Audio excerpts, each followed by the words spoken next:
My name is Charlotte Gilbert, and this is a cooperative effort between Vincennes University and Knox County Public Libraries through a humanities grant through the state of Indiana to have a guest book speaker, which today is going to be Axton Betz-Hamilton. And she wrote the book, The Less People Know About Us, A Mystery of Betrayal, Family Secrets, and Stolen Identity. So I am super thrilled because I read the book and I can't wait to hear the discussion on it. And I think the Knox County, I don't mean to speak for Emily, but I believe they do have a copy of that, and we have a couple copies here. So if you haven't read the book and are inspired to read it, either one of those locations will have the availability for you to check it out. But in the meantime, I'm just going to hand it over to Axton. And if there's questions and you're online, you can feel free to type those questions in the chat, and we'll get that to the end. Same thing for Knox County and Jamie over there in the knowledge market. If there's questions, just type them in and we'll go over them in the end. But anyway, all to you, Axton. Thank you so much for being with us today. All right. Thank you, Charlotte. It's great to be here today. Thanks to everyone who's attending in person. Also, thanks to everyone on Zoom. Before I get started, I do want to say we have a special guest on Zoom, or I guess several special guests at the Muncie Fresh Time store where my dad works. There's a watch party going on there right now, so Dad and several of his coworkers are watching. So thanks to those at the Muncie Fresh Time for taking the time to make that happen. So, as Charla said, I am Axton Betz-Hamilton, and I wrote The Less People Know About Us, A Mystery of Betrayal, Family Secrets, and Stolen Identity. And as you can see, my title for the job that pays the bills is Assistant Professor and Undergraduate Program Coordinator of Consumer Affairs at South Dakota State University. So, in this presentation, I'm going to briefly talk about what the book is about. I realize after doing several presentations like this over the past few years that not everybody has read the book, so I don't want to spoil the content of the book too much. But I'll talk about how the book became a book, the promotion of the book, the awards and nominations it's received. Talk a little bit about book reviews and that whole process. I'll then talk about some of the financials related to writing a book. I'll then give you a little bit of a reality check, just with, what happens when, the book goes out into the world, and the feedback you receive, and just some things that I wish that folks had told me that I learned by doing. And then I'll share a few updates since the book has been released. So, the book is a memoir of my personal experience with familial identity theft victimization.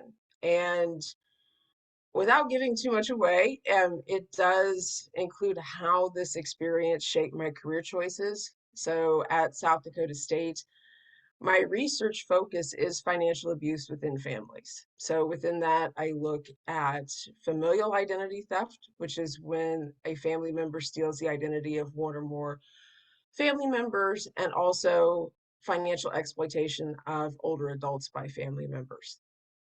I'll then share, or in the book, I share how my career choices led me to identifying the offender 20 years after the identity theft began.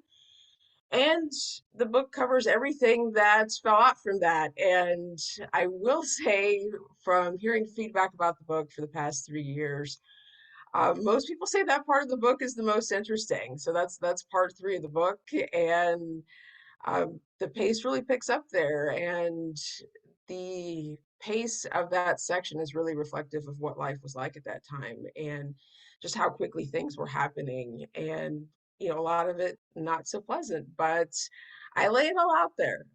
So for those of you who have read the book, it is a real depiction of the things that happened during that time. So, how the book became a book. So, this started back in 2013. And as things were happening after we discovered who the offender was, I was trying to capture everything. If you've read the book, everything that happened in part three, I was trying to capture everything that was happening and kind of writing it in scene form, but then trying to juxtapose that with things that I remembered about life before I learned who the offender was. So there were about 20,000 words of disorganized scenes, not in any chronological order, that were just stored in a Word document on my laptop. And I thought I would self-publish the book because at the time I thought, who wants to read a story about identity theft? So, someday I will self-publish this book.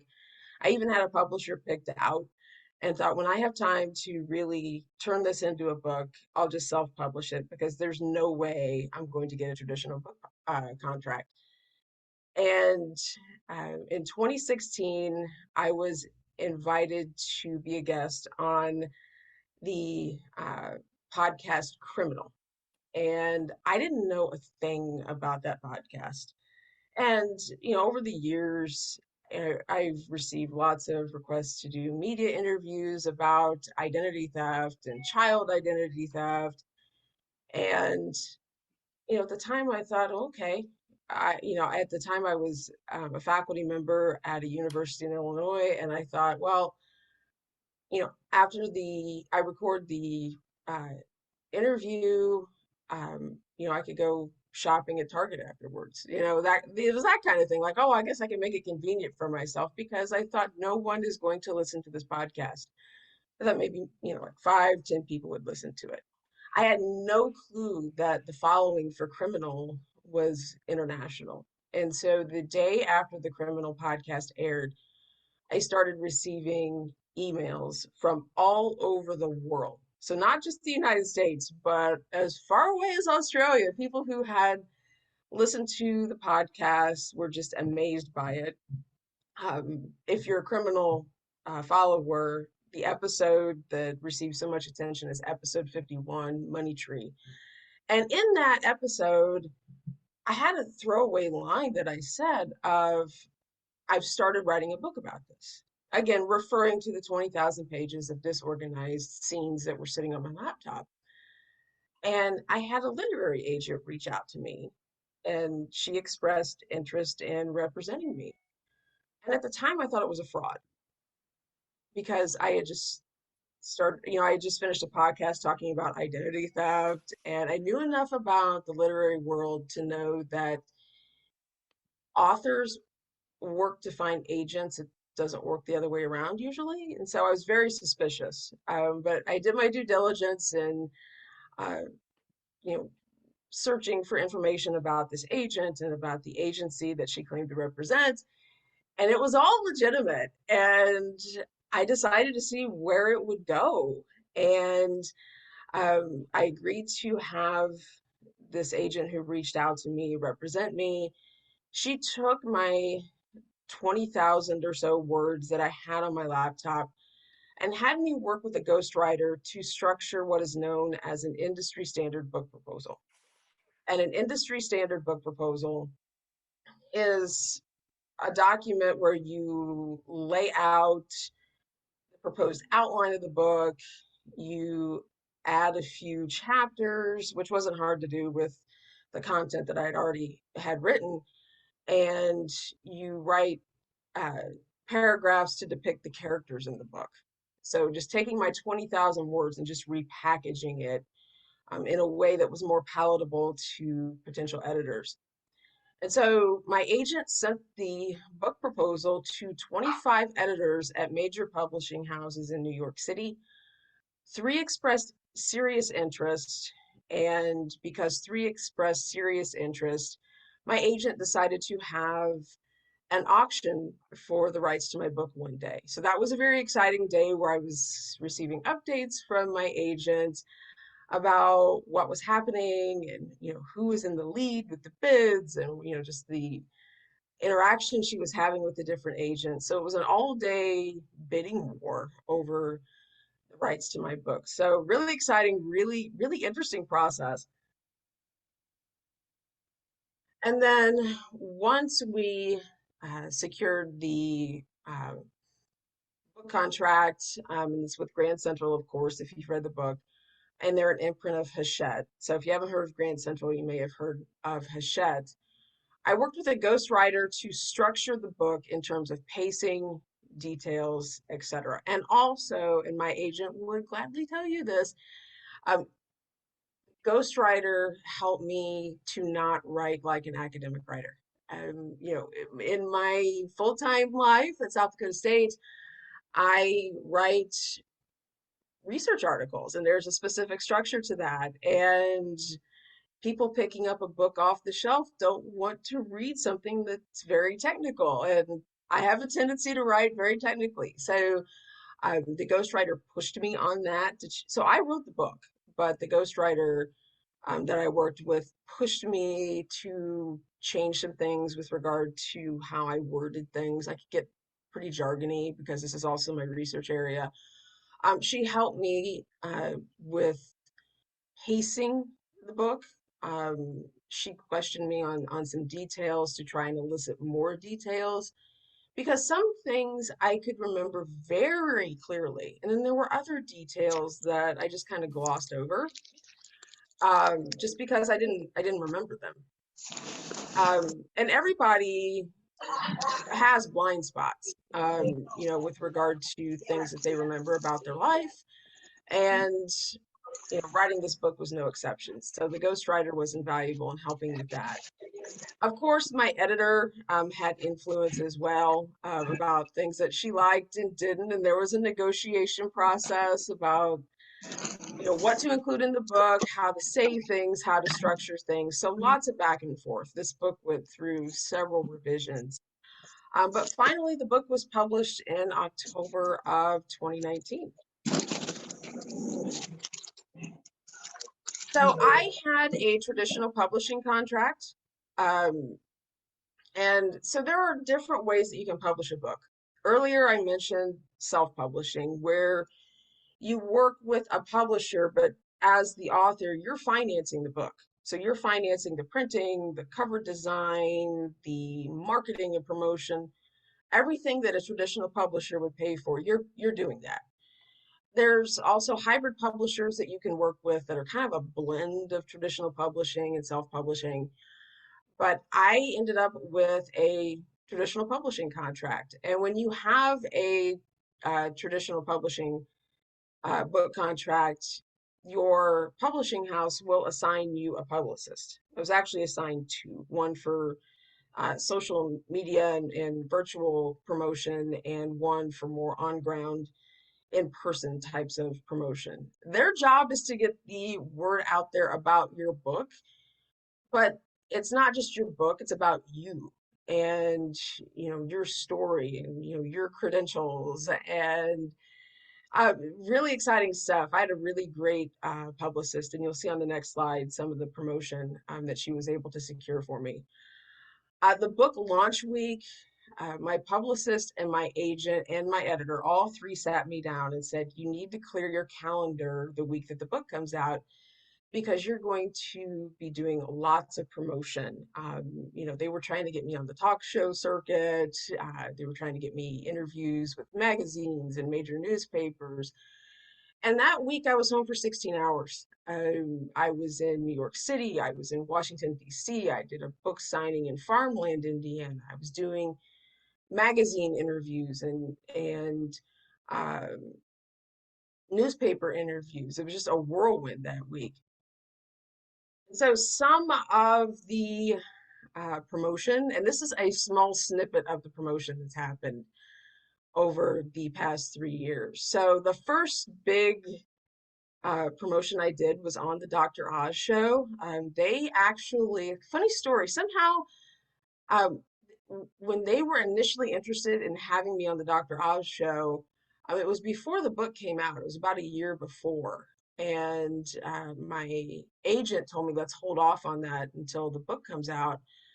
And a funny story, somehow they tracked down my husband and called him and not me. So that was really interesting. But they were so interested in my story and having me on the show, they waited a year. And we did the taping for that that first week that the book came out. And so that was a big source of attention for the book.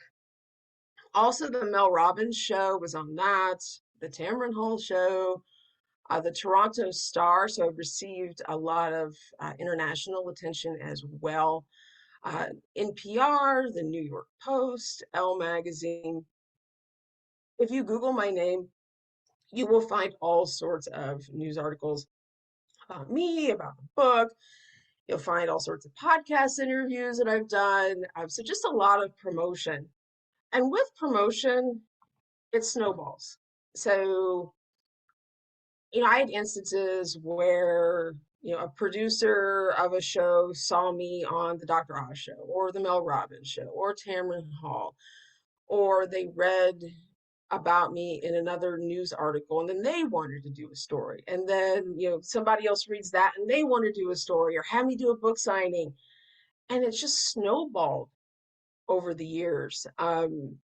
In fact, last week I gave a media interview when I was at a conference in Denver. That was a last minute thing, and they read about me in another article and decided they wanted to interview me. So, local and regional media have reached out to me. Book clubs, including virtual ones, virtual book club events were really big during the pandemic, which was nice being in South Dakota and being able to do some virtual book clubs in Indiana that I wouldn't have been able to do otherwise. School assemblies, this has been a surprising thing. If you've read the book, you know that it's rated R in some parts, and it's really surprised me the number of schools that include the book on lists of books for students to choose to read for different reports. And one school assembly that sticks out to me that um, I think was really impactful, but also surprising to get the request, was to speak to 300 eighth graders in the Houston, Texas school district about my book and the process of writing a book, and just hearing their questions and seeing a sea full of eighth graders in an auditorium.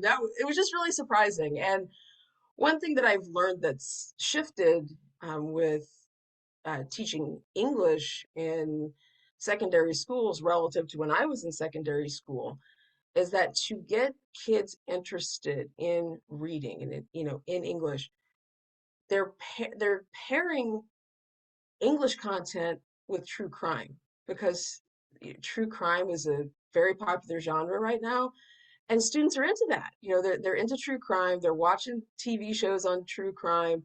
They'll pick up a true crime book and read it.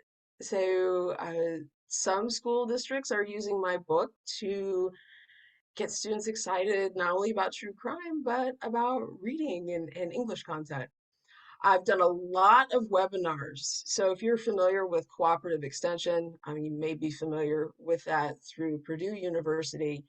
I've done several webinars for cooperative extension, South Dakota, Arkansas, Minnesota, just a whole host of those, and lots of book signings, as I mentioned before. And it just keeps coming, and it surprises me. It's still about one request a week for a podcast interview, a TV interview, a newspaper interview, a virtual book club, just all sorts of requests that are still coming in 3 years after the book has been out.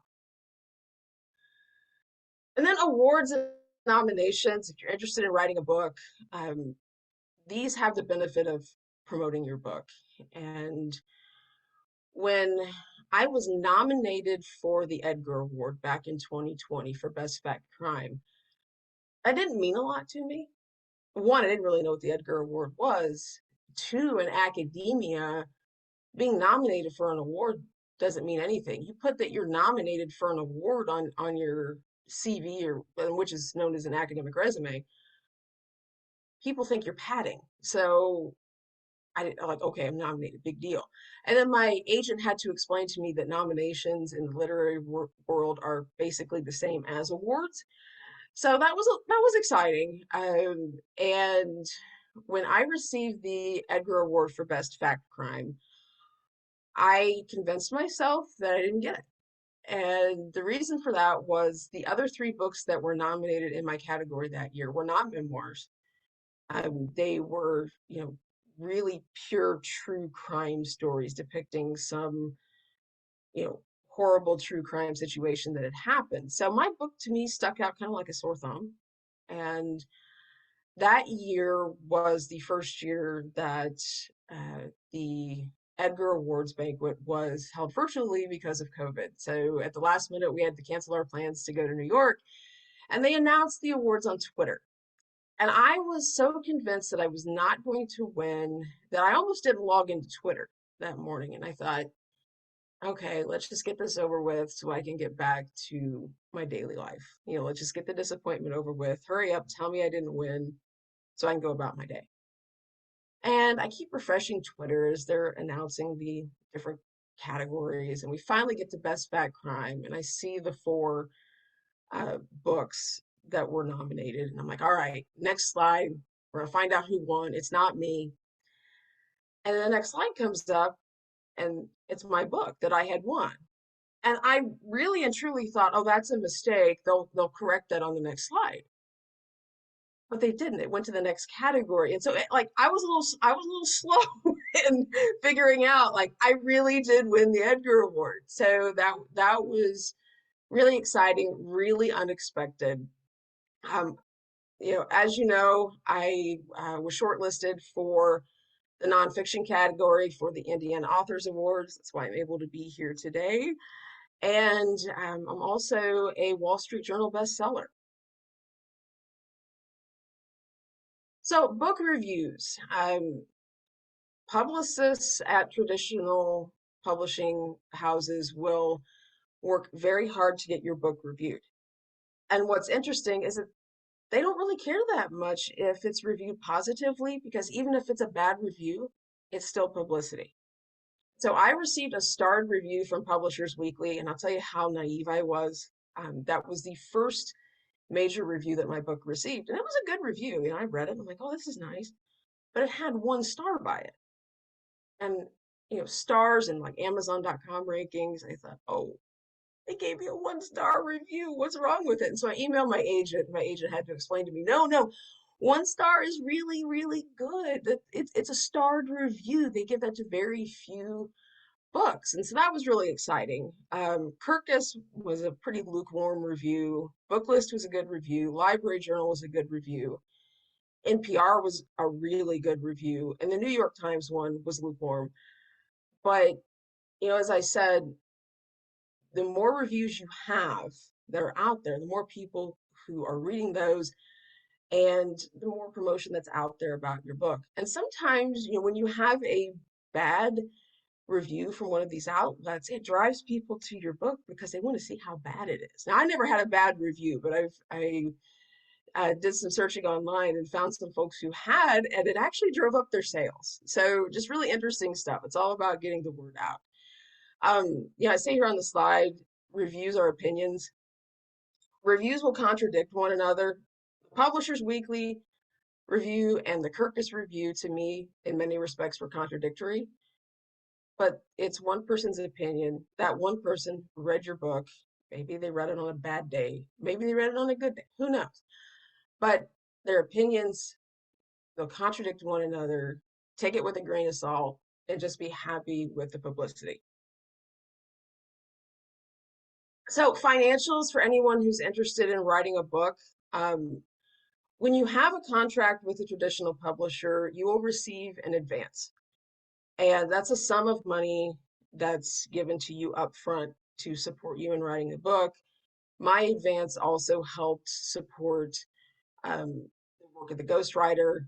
My agency takes 15% of that. And my agency is invaluable, with negotiating the book contract, and we're doing some stuff with negotiating a potential film contract. They have the expertise to negotiate these things, to tell me what's good, what isn't, because I don't have that experience. I don't have that knowledge. I would probably take anything and go, that sounds good. So the agency is worth the 15% of anything that I make. you have to earn out in advance before receiving royalties from a book with a traditional publisher. That is not the case with hybrid or self-publishing. Most nonfiction books, though, never earn out. So if you have aspirations to write a nonfiction book in the hopes of like supporting your retirement or being able to quit your day job, you're probably not going to be able to sustain yourself financially. Because again, most nonfiction books are not bestsellers and they just don't have the opportunity to earn out. So, kind of a reality check that I wish folks would have told me, or maybe they did and just I didn't listen all that well, is not everyone is going to love your book. That's just part of it. So, if you go on Goodreads, or you read Amazon reviews, Barnes and Noble reviews from customers, they're not all going to be good. Luckily in my case, most of them are. Some people get on these sites, particularly Goodreads and Amazon, just to troll, just to write nonsense and give you a one-star review because they enjoy that. Um, hometown support. Um, I've been very blessed with the amount of support that I have received around the world. I mentioned that I've received uh, feedback from as far away as Australia. In my book actually has a little bit of a following in Australia. So, that support from around the globe is really exciting. But if you have the desire to write a book to like win the support of your home community, that's probably not going to happen. It hasn't happened with me. That's not to say that there aren't supportive people there who support me, support the book, who promote it. In fact, in a local bookstore that's also a cat rescue in Portland, which is where I grew up, a signed copy of my book is in the display case. That's a nice symbol of support there. But Portland is also where I've received the most criticism for the book. And this is not uncommon. There are other authors who have received an ample amount of criticism from their home communities as well. And some of those authors include J.D. Vance, the author of Hillbilly Elegy, and he received criticism for his book before he entered politics. Um, J.K. Rowling. So J.K. Rowling is the author of the Harry Potter series.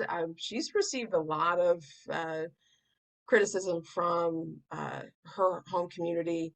Edgar Lee Masters was an author from Illinois who received a lot of criticism from his home community. And there's just, many, many authors out there who um, haven't, I don't want to say haven't received support from their home communities, but it's where the most criticism has they've received has come from. So just keep that in mind if you have desires to write a book, or if you're a student who's attending this presentation, don't write a book for that reason. The reason being that you want to receive the love and support of your community. Don't expect that. If you do, I think you're going to be pretty disappointed. And again, that's not to say that there aren't supportive people, you know, in your home community. It's just also the place where people know you, they know your family, and the criticism will come out. So, updates since the book was released. I know some of you have read the book. So, there are some characters in the book that have had some major changes. So, you read a lot in part 3 about my mom's friend Harriet.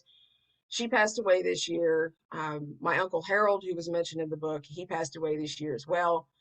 Um, my uncle Larry, who was in a lot of part 3 in a positive way, his health is declining. So he's just getting older, and some things have changed with him.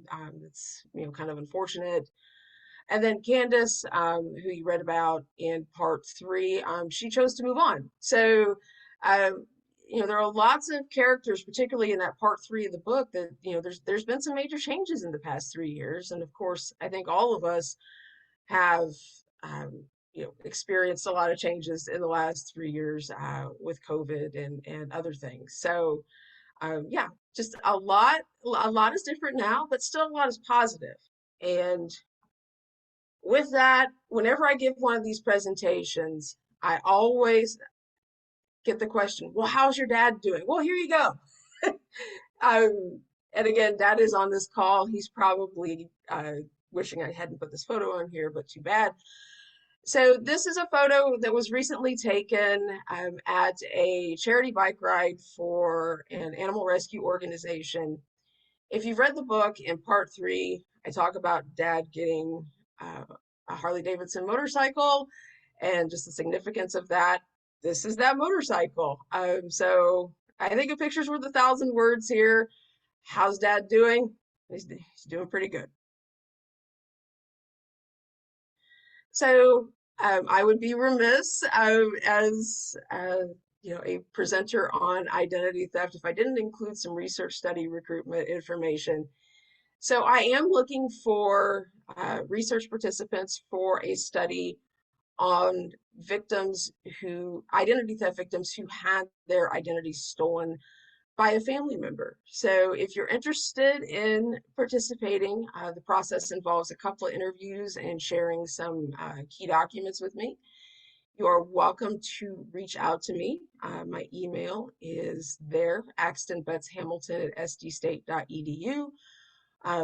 If you don't want to write that down or don't have pen and paper handy, just Google my name. You'll find my SD State profile, and my email is there as well. And then follow me on social media. I do have a couple of professional social media accounts. So Facebook, I do have a Facebook page. Just search Dr. Axton Betz-Hamilton, all one word.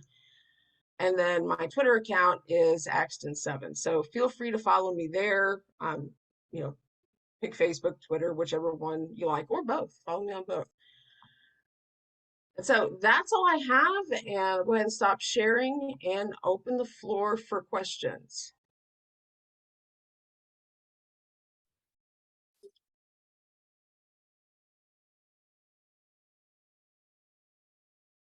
Oh, you're muted.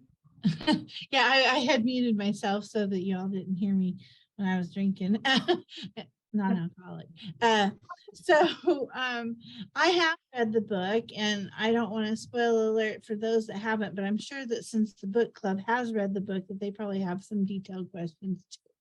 So my first question for you on the book itself was, in this, you had mentioned a post office box that you had never, at least at the time that you wrote the book, had never even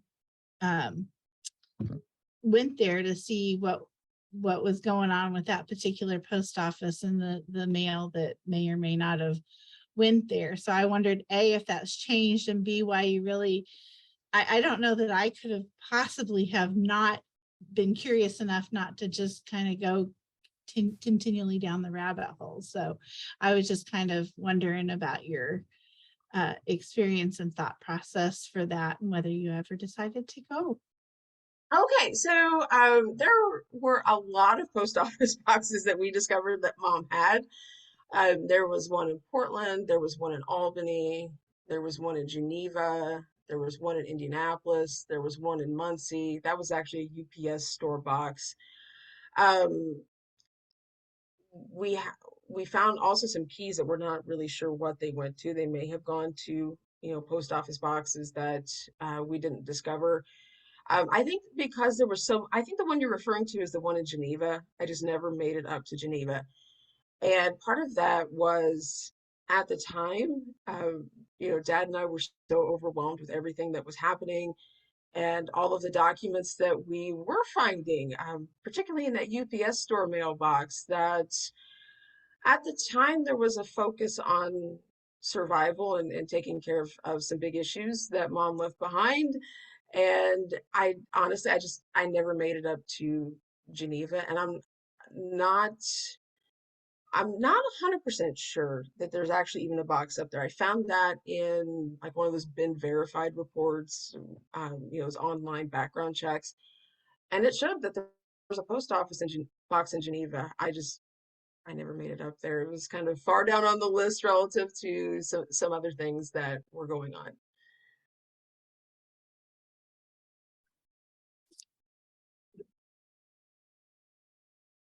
If I recall correctly, it's been a while since I finished your book, but you were about 11 when your identity was stolen the first time.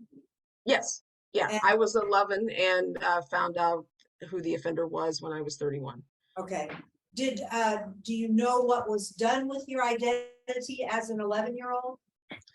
Yes. So the identity theft in my case was confined to fraudulent credit cards. So just taking out credit cards in my name, running them up, and not with purchases, but with cash advances and then not paying for them. Oh my. How many cards? Did you figure that one out?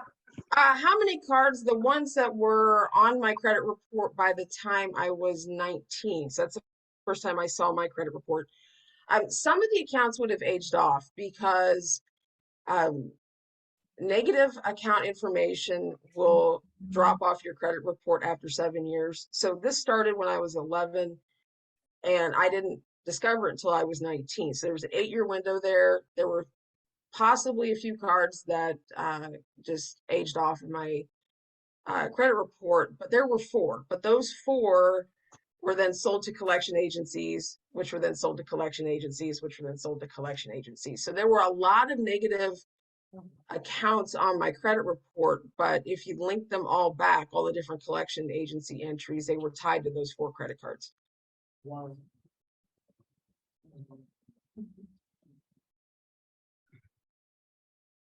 Did you figure out how, if you were 11, when I filled out credit card information, it asks for date of birth and all that kind of stuff.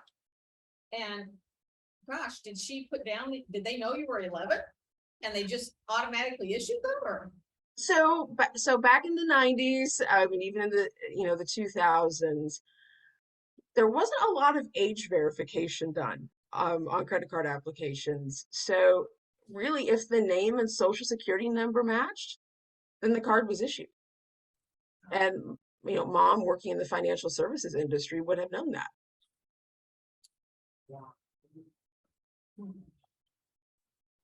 The less people know about us, but of course this was your mother, so she would have known everything about you. So that's what was so interesting to me, to think that she would use you in that way. So the less people know about us, that phrase comes from something that mom used to say, the less people know about us, the better, and that was a form of isolating me and isolating dad from other family members and friends of the family. So that's where that phrase comes from. So yeah, you're right. I mean, she had all the information, and that's that's something that parents who choose to use their child's identity, if a parent wants to do this, they can, because they have all the child's personal information. They know the birthday. I mean, as I tell people, mom was there. She knew my birthday. She was the one who applied for my social security card. She knew my mother's maiden name, and those are, 3 key pieces of personal information that are requested on credit card applications. Well, who would suspect that? Who would ever suspect that? Mm-hmm. That's true, because we're taught to respect our parents, and one of the 10 commandments is honor your mother and your father, and so we're taught that parents are looking out for the best interests of their children, and so it's hard for people to wrap their mind around that parents can do this. And unfortunately, up to 30% of all cases of identity theft are perpetrated by family members, and it's largely parents. And me, I think as though the father was maybe put down too much, or she considered him not as intellectual or something, and so she sort of took over. The mother did.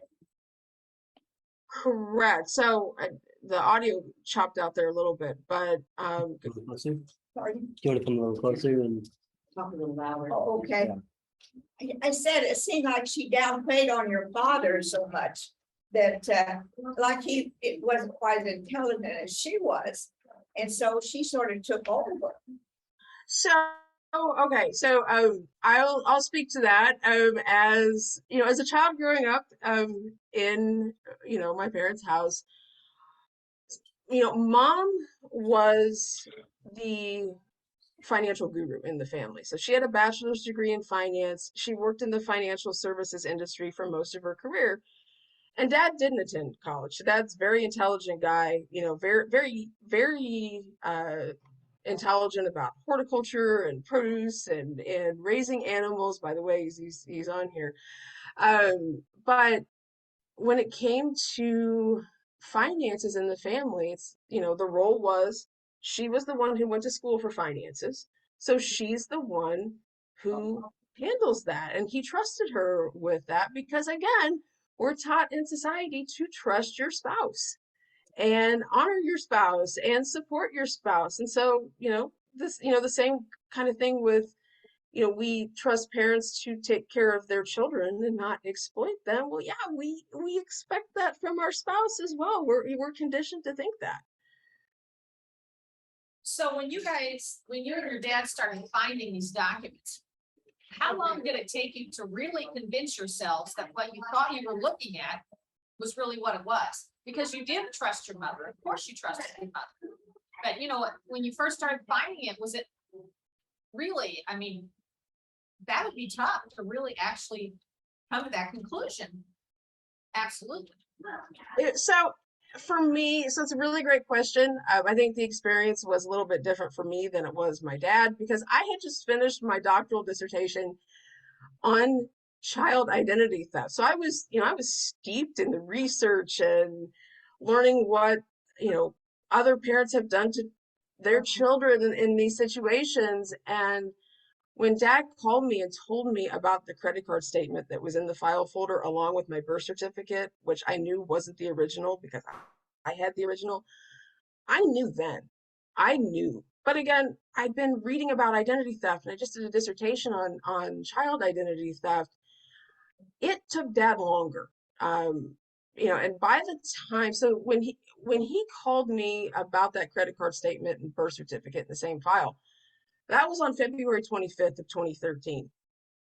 I went to Indiana 2 weeks later, and by that point, dad had found just piles of documents. They were piled up on this workbench out in this outbuilding. And it was at that point, when I started sifting through those documents and talking with dad about what each document meant, that it sunk in. So it was, it's because I think most people in this situation, most people who didn't study identity theft in their PhD, you have a sense of disbelief, like, no, because your reality's wrong. Everything you thought was true about your spouse or about your mom or, your dad or whoever's done this, you start questioning everything that they've told you. The financial security that you thought was there, it's not there. And so it takes a while for that worldview in your mind to shift and to be able to accept that. And what's also amazing to me, though, and is this true in all identity thefts? Your mother kept so many records. Why did she keep those records? Why didn't she destroy those to cover up all of this?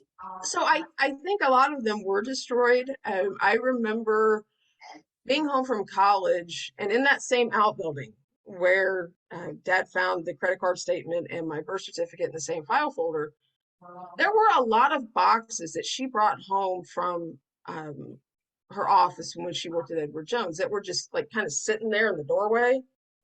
And I offered to go through them, and mom threw a fit. Like, don't touch them, don't go through them. I'll take care of it. And it's kind of like I threw my hands up in the air and was like, well, geez, sorry for offering to help.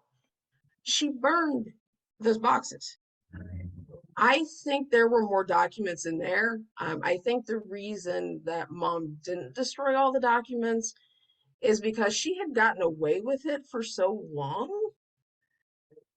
I think she just got sloppy and thought, well, I haven't been caught this long, who's going to catch me? And so I just think she got a little bit lazy and sloppy and didn't quite destroy everything. But like the actual credit cards themselves, I've never found those. I think they were probably in those boxes that were burned. I have a question in the chat, so I'm just going to read it from verbatim from Macy Vernon. And Macy, if you wanted to jump in and talk, you can. But she says, this is a bit of a big question, but why do you think people, especially mothers, do this to their children? She said, my own mother took out unemployment in my sister's name, opened up electricity and internet accounts in her name as well. It's been thought on her mind for years as to exactly what is going on in the brain of someone who does something like this to a family member. Okay, great question. It is a big question, but it goes right into the heart of my research. So a lot of my research focuses on familial identity theft victims' experiences, and I asked them about the offenders. And nearly all the participants in my studies have had a parent steal their identity.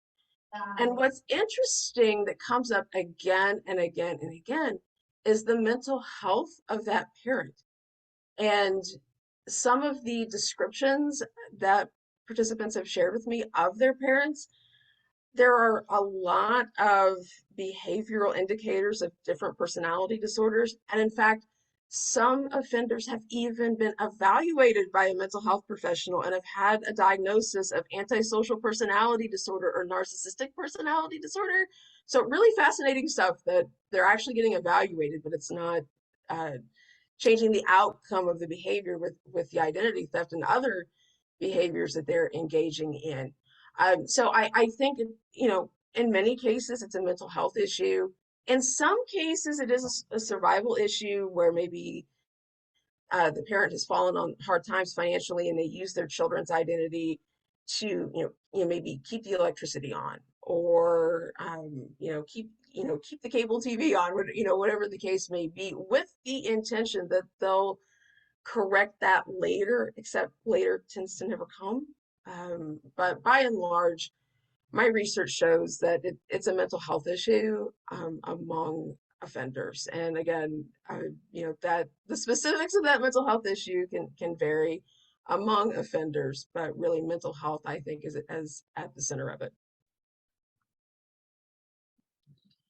I had another question anyway, one of the thoughts that I had too when I read this, I was curious of that because of one line in the book in particular where it talks about the money that she said they will never find it. And so I thought that was a very interesting statement that she made, and I wondered what your thought or reaction, or your dad, since he's here, if he wanted to answer that as to what that thought was. Because to me, it's just like, if it was my last dime, I would give it to my kids if they needed it, right? And it seems like some of this, and I don't know because you're the expert, I'm not, but I'm thinking about the hoarding tendencies of money and whether she exhibited some of that, and how all of this kind of affected you in that way, if that makes sense. So I don't think mom was a money hoarder. I think that, the money she had, she spent it on something. I just don't know for sure what it was, because dad and I didn't see anything like coming into the house that would account for the amount of money that has disappeared. And I get that question a lot. Like, was she buying jewelry? Was she buying fancy clothes? Like, surely I saw this stuff in the house, and not really. I talk in the book about the amount of shoes she had. She was buying them at Payless Shoe Source. Like, these weren't high-end shoes. They're like $15 a pair of shoes. So, the comment that she made to another Edward Jones investment representative about dad and I never being able to find the money, so far she's right. We haven't found it.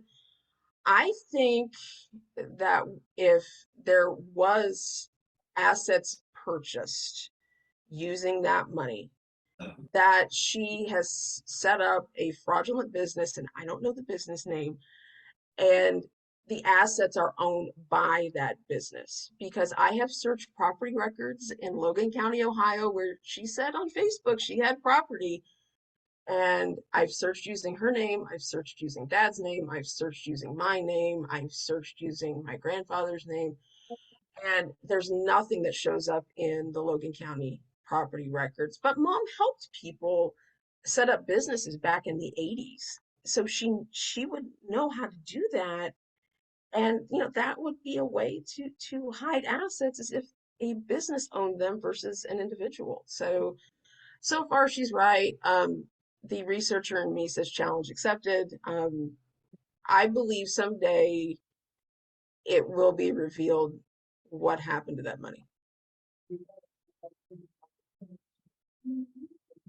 Could it have been a gambling addiction? I do get that question a lot, and that is a common pattern among offenders of identity theft, including familial identity theft. I went through every receipt, every scrap of paper, every ATM transaction that I could find in her bank account. There's no evidence of that. There's no evidence of that, nor is there any evidence of any type of substance abuse disorder or addiction. It's like the money just went into thin air. Well, she stole your identity. Were there other individuals that she accumulated? So that's a very good question. One that terrified me when we first started putting the pieces together that mom was the offender, because she worked with, a lot of clients on tax issues and investment issues. She had access to a lot of people's personal information, and that terrified me. I thought there were going to be dozens, if not hundreds, of victims. And I reached out to some of her clients that I remembered, that I just happened to know, and they had no problems. It was confined to the people in the household. So dad, me, and my grandfather. So it would be my dad's dad, her father-in-law. But no one else to my knowledge, and no one has come forward. And I would think by now, after 3 years of the book being out, somebody would come forward if mom had stolen their identity as well. Well, that's good in a way. Mhm. Right. I mean, yeah, the liability there is, I was terrified of that. Like, how liable might we be for her behavior? But it was just confined to those of us who lived in the house.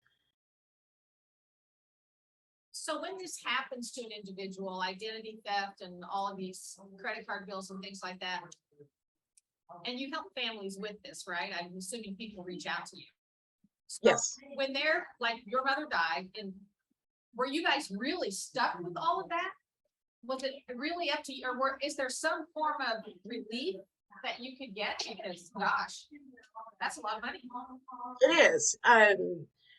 So, things are better now, even in the past 3 to 4 years than, what they were before that, in that you can freeze your credit, and you don't have to be an identity theft victim to do it. So you can contact each of the 3 credit reporting agencies, so Equifax, Experian, and TransUnion, and you can say, I want to freeze my credit, and they'll walk you through that process. And what that does is it locks your credit. So nobody can establish credit using your identity, including you. Because if you want to go out and get a new car loan or get a new credit card, home equity line of credit, whatever the case may be, you have to call the credit reporting agencies and temporarily lift the freeze. But for an identity theft victim, what that credit freeze does is that it stops new accounts from being created. So it kind of puts a lid on the damage, puts parameters on it. And then you can start the process of disputing fraudulent entries with the credit reporting agencies. You'll have to most likely file a police report, because most financial institutions will require a police report as proof that you've been a victim of identity theft, because not shockingly, people will falsely claim they're victims of identity theft to try and get out of debt that they've incurred, which is just horrible, but people do that. So it's really a lengthy process of just filing a police report, filing fraud affidavits with financial institutions, because each financial institution has their own fraud affidavit process and freezing your credit. And, this is not something that you will likely fix in a day or a week. It's an ongoing process. And Dad and I did not have to pay any of the fraudulent charges that Mom incurred using our identities. Do you think it's worthwhile to use some of those agencies out there that help to protect your identity? Did you use one ever, and do you think they're worthwhile? So I have not used one. I've been invited by different companies like LifeLock and others to just kind of do a test drive, I think because they wanted me to be a spokesperson for them.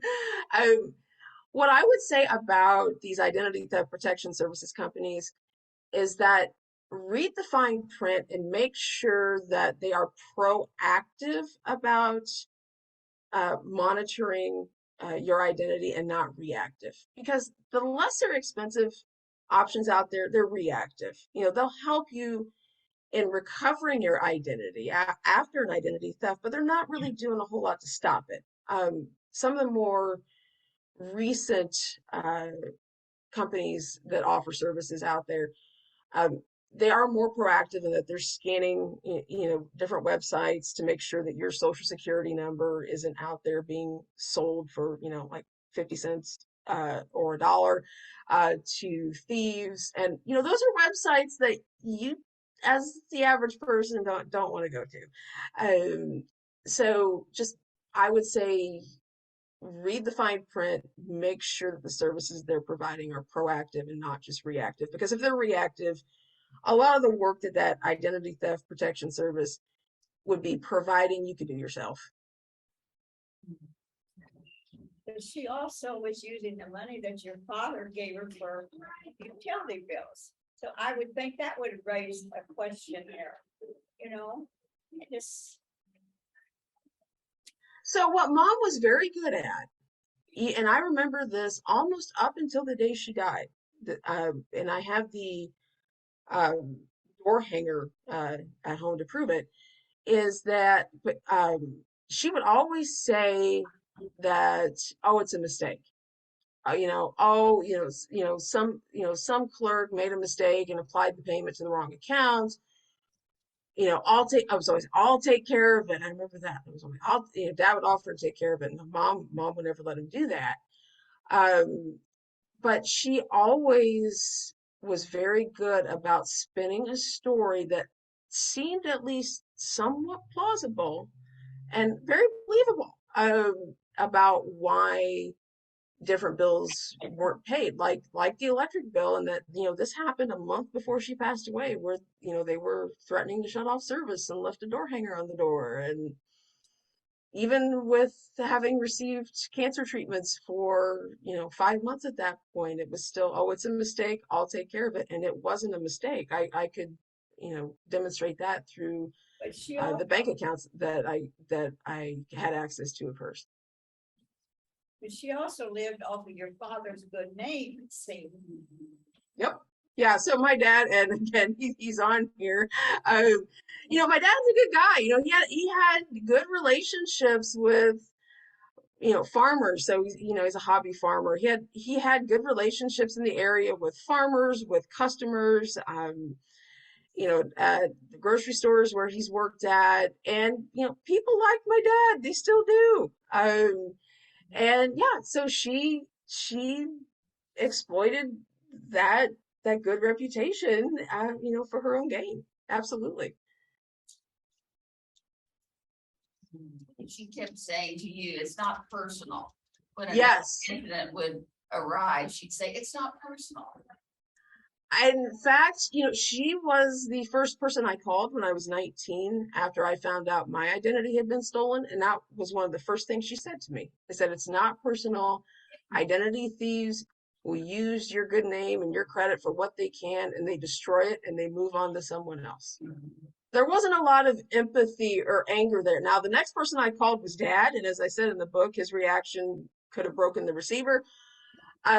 There was a lot of anger and a lot of frustration there because, with Dad, and I think with most parents, when something like this happens to their child, having it done to you is one thing, but when someone then does it to your child, that takes it to a next level in terms of emotional reaction. And he had, I think, an appropriate emotional reaction.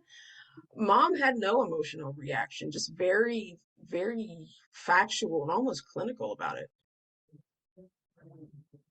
I know in the book you mentioned that she said there was a petite blonde-headed lady who had gone into the bank pretending to be her.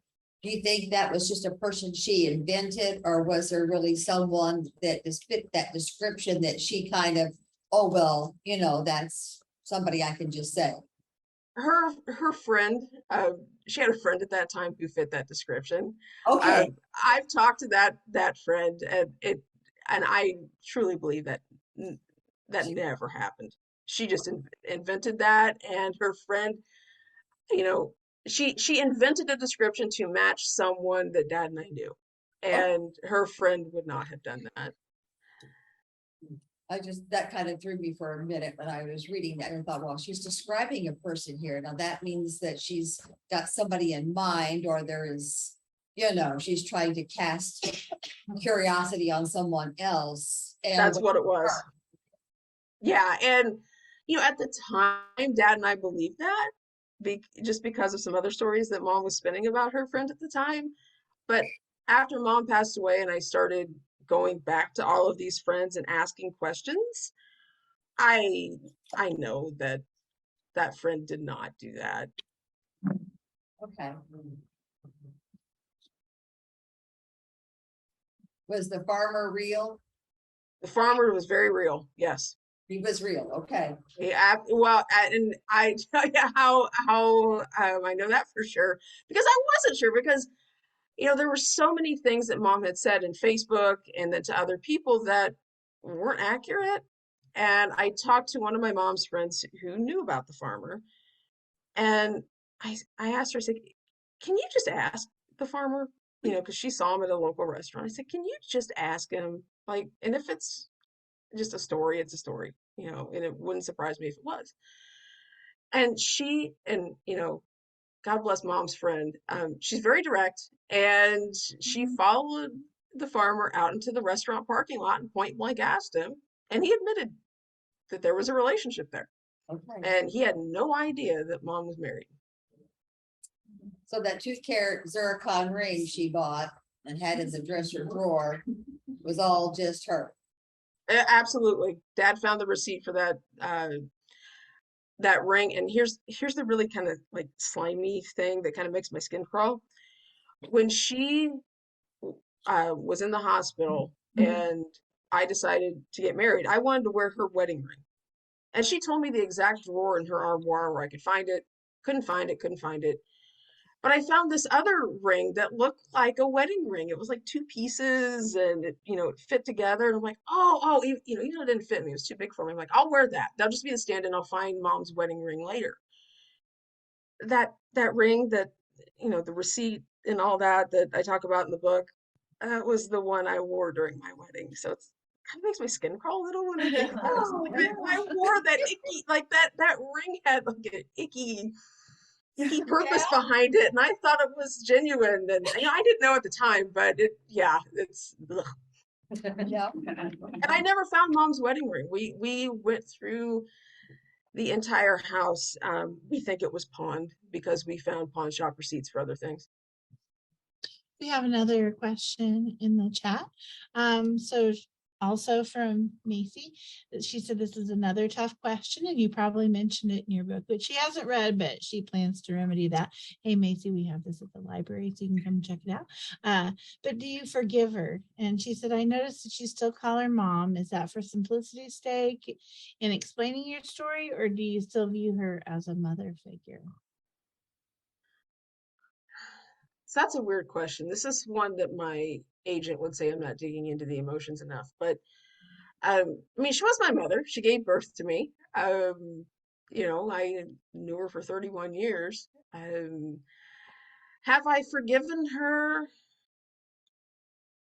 Probably not, because when you look at it analytically, and this is the PhD in me, there was no reason for this. There was no like financial reason. There, there was just nothing ethical to explain why mom did what she did. So I think I'm still analyzing it, in terms of forgiveness. No, because my analytical brain says, no, it was wrong and there was no reason for this. But the upshot of it is that it did shape my career. I'm a, faculty member at South Dakota State because of what she did. I would have gone on a completely different career path had it not been for this experience that started when I was 11. So can we really know another person? After living with your mother all those years, you don't really know them deeply. You can never really know another person's thought thinking. Yeah, and that's a really good point. I'm biased in my response here, but I'm not sure that you can really know another person, because in talking with my mom's friends and extended family members that I wasn't around for 20 plus years, these people all knew a different version of my mom, and even the people she went to high school with that I talked to. Steve in Florida that I went to see. They all knew a different version, and I'm not sure that anyone, not just me and dad, but I'm not sure that anyone really knew who my mom was. And I'm not even sure that she really knew who she was. What kind of childhood did she have? Was it the same way? Maybe she got this from her parents, the way she was raised. So I never knew my grandmother. So she passed away from cancer 4 years before I was born. So I knew my grandfather, and my grandfather was a great guy, and he had a lot of good relationships in our local community. He was a businessman there for a number of years, and just a genuinely nice guy.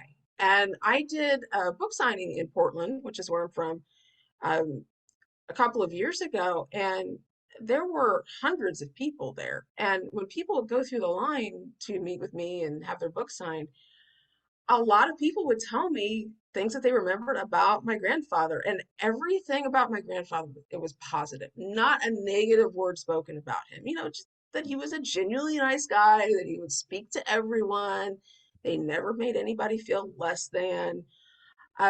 The things that I heard about my grandmother, though, from people coming through that line were not positive. And I think that my grandmother was a lot like my mom. So, and I'm not sure how much of that is, inherited versus learned, because my grandfather, worked 60 plus hours a week at the business that he owned. So mom was with grandma a lot, and they went over to Russell's Point, to the lake, to their little lake house over there, every weekend, spring through fall. And my grandpa couldn't always go over there because he was working. And I think that it's very possible that my grandmother maybe imparted kind of a warped set of values on my mom. But again, there could have been a mental health disorder there that my mom inherited from her as well. But growing up, remembering my grandfather, and then kind of thinking of my mom, they were not alike at all. I mean, to look at them physically, to know both their personalities, there was no overlap there. I mean, if you saw them and didn't know that they were father and daughter, you wouldn't know that they were related at all. They were nothing alike. So it shows how far back genes go. Our genes go deep. Yes. Really do. It's that nature and nurture thing. Yep. Nature versus nurture. Yep. I agree. Okay, well, it's 12:09. We kept Axton for 70 minutes straight talking. So any last minute question? I want to remind everyone before we do that we do have a feedback form. It'll be on our Facebook. It's in the chat box now. We appreciate that. We do have to give feedback to Indiana, the state of Indiana, from the Humanities grant about how much you enjoyed Axton. I know I'll be putting my own comments in there. It was a wonderful discussion. Did we have any other last minute questions for her? I'll let her get her voice and maybe drink some water at some point. Emily? I want to say I admire her invincible spirit. Yes. Well, thank you. And I also, seems like your mother, I don't want to give it away, but your mother's illness was really convenient for her. It exempted her from responsibility right on the cusp of the discovery. Yes, and Dad and I have talked about that, you know, when she was sick with cancer, she didn't really help herself a lot. You know, didn't eat healthy, just kind of almost like she wanted to die. And we've wondered, is this why? You know, is because she knew what was coming and this was just a way to escape responsibility. Yeah, when I read it, and you said she had really unhealthy habits. Mm-hmm. And she just seemed to be real passive. And she refuse treatments too at some. Near the end, she just got too sick to take on any more radiation treatments. She just gave up. Do you think she regretted leaving her laptop open so that you guys would find that information? I know when she was in the hospital and you told her, you said her expression was like, no. And you think she wishes that she could have changed it or wanted to be found? I think she and this was like her, I think her dying thought, because she died right after me saying, "Hey Mom, I'm in your laptop." And I was looking at her Facebook photos. I wasn't looking at anything else at that time. And she had been comatose, and she opened her eyes because Dad walked back in the room at that time and said she was awake. I had my back turned to her. I was at her bedside and like I couldn't see her face. And her eyes were just big as saucers, and she was trying to say something, and then she died. And I think, you know, her knowing that I was in her laptop, she knew what I was going to find.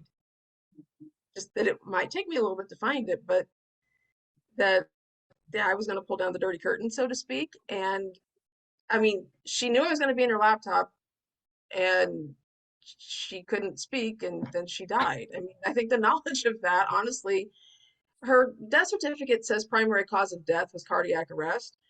I think the shock of like, she's going to find out everything I've done. She was so weak, it just made her heart give out. I think so too. It's a day of reckoning in many ways. Day of reckoning. Well, God bless you. Yes. Yeah. Well, thank You've you. been through a lot, that's for darn sure. You're a strong woman. Yes. Oh, I appreciate that. Thank you. Turned your scars into stars. That's right. Adversity. Well, thank you for writing this book. Yeah. Thank you Well, for writing it. Well, thank you for reading it, and thank you for attending today. Okay, well, I guess that concludes our presentation. Axton, thank you again for joining us today and letting us have a deeper dive into your experience, both before, during, and now after. Well, not really after. I guess it never quite ends, does it? You're still not was having experiences now that you know, you've been through that part of the process. Your identity is now sort of, what did you call it, capped off to where it can't, how did you express that? With Like it puts parameter, it puts a lid on the credit freeze puts a lid on it. Yes, but I rebuilt my credit, and Dad's been able to rebuild his as well. So financially, with regard to credit, we're okay now.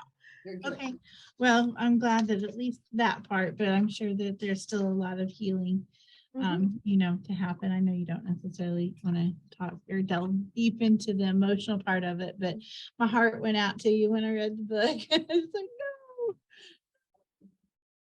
no. Yeah. So anyway, thank you everyone for attending, and we will, please be sure to give us your feedback on the presentation. If you want to pass the information along to anyone, we have recorded the presentation and we're going to be putting that on our Facebook, and Emily, I'll make sure that you have it there so you can post the link. I'll upload it to our YouTube so that it's available. Next, and I'll of course share that with you for anyone that you can share it with. So, or retweet it, or yeah, I'm not the social media person here, so you can tell. But anyway, thank you all so very much, and great job, Axton. All right, thank you, everyone. All right.